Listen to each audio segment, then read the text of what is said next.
details. The footage did not show what he claimed had happened, but it also did not show a crime. The uncertainty remained. However, the gap between his statements and the available evidence had begun to widen. Chris Watts later agreed to go to the police station for further questioning. The environment changed. The open driveway was replaced by an interview room. The casual tone of the initial interaction gave way to a more structured setting. Investigators asked him to recount the timeline again. He repeated his earlier statements. His tone remained controlled. According to interrogation records, he appeared focused on maintaining consistency. Investigators listened carefully. They revisited earlier answers. They compared statements. They did not interrupt. They did not accuse. They allowed him to continue speaking. As the interview progressed, investigators introduced the possibility of a polygraph examination. Watts agreed.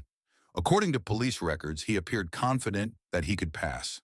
During the pre-test interview, he answered questions about his marriage, his work schedule, and his activities that morning.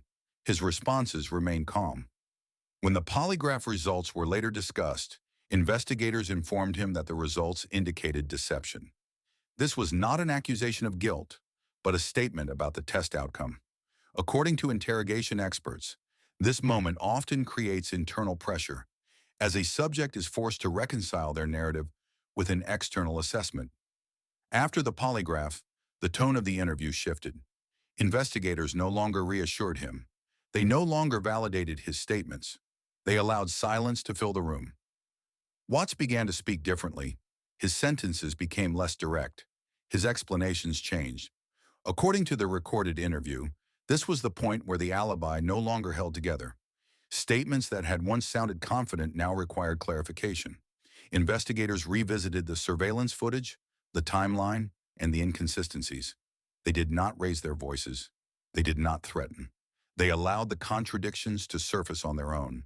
At this stage, the alibi had collapsed, not because of a single question, but because it could no longer account for the evidence. Accord.